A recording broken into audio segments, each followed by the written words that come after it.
Hi Earth Signs, Taurus, Virgo, and Capricorn. Welcome po sa ating channel. At ito ang inyong daily gabay, tarot reading for August 29, 2023. Bear in mind that this is general reading po. So maaari kayong makarelate o hindi. Just take what resonates. Gamitin ang reading na ito bilang gabay lamang. Balik pa kayo dito bukas para sa ating daily gabay, tarot reading for August 30, 2023. Please like, subscribe, and click that button para updated po kayo sa daily tarot reading natin. Maraming salamat po.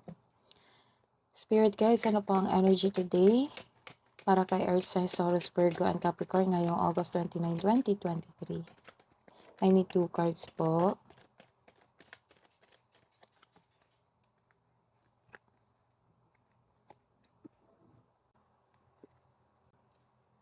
Nagkaroon ka ng burdens. May dinadala kang mabigat na bagay or pakiramdam, ngunit malalampasan mo rin ito. This is only temporary. Just keep on going.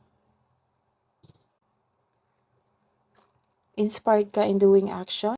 Ilan sa inyo nagpapagawa ng bahay ngayon or nagkaroon ng renovation? Maaaring maging kampante ka sa kung ano ang sitwasyon ka ngayon.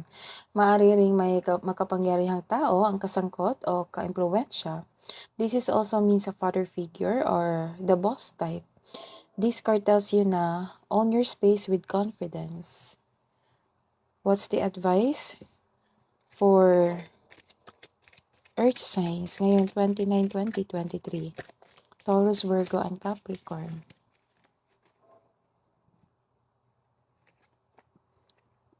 Move forward.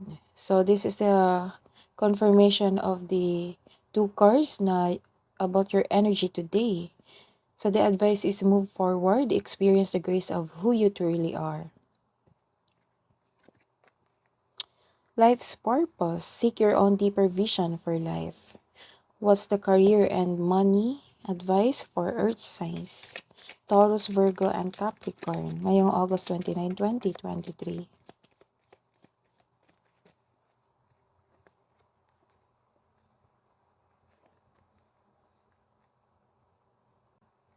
Sa buhay, karera at kaperahan, nagkaroon ng disharmony or hindi pagkakaisa ng iyong grupo or co-worker.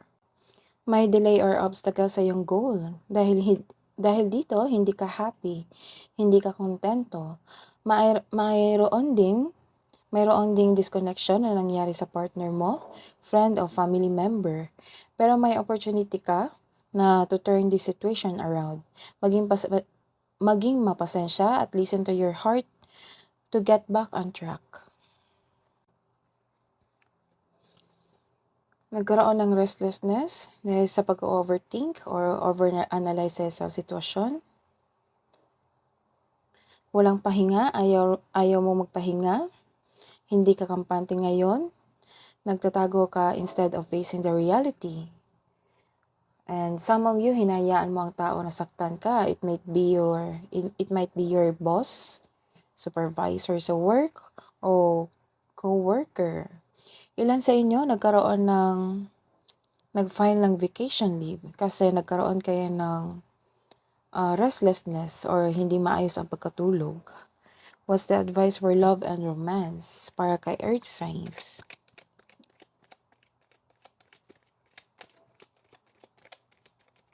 Ngayong August 29, 2023.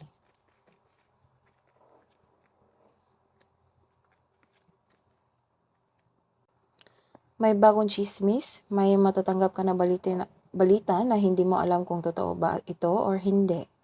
Ilan sa inyo nawala ng panatag?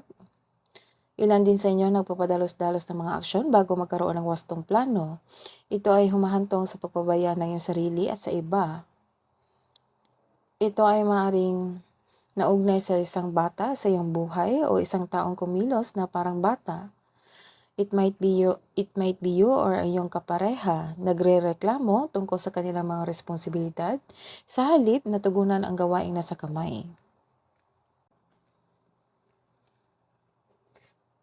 Nagkaroon ka ng choices or naggawa kayo ng future plan together with your partner.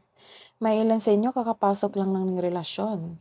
Ilan din sa inyo nagpaplano ng mag-travel for a romantic trip. What's the love advice for Earth signs, Taurus, Virgo, and Capricorn ngayong August 29? Balance. Love is not always about agreeing just for the sake of it. A great relationship is one that both supports and challenges. What's the advice pa po para kay Earth signs? Spirit guys, ano po ang advice niyo po para kay Earth signs?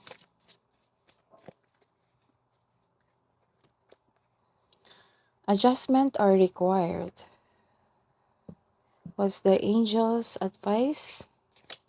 Archangel's advice, spirit guides, ngayong August 29, 2023. Message from Archangel Chamuel. Open your heart to give and receive love. Your essence is love. That is your reading today, Earth Signs, for August 29. Balik po kayo dito para sa August 30, 2023 reading natin. Please like, subscribe, and click bell button for notification para po updated kayo sa daily tarot reading natin. Maraming salamat po.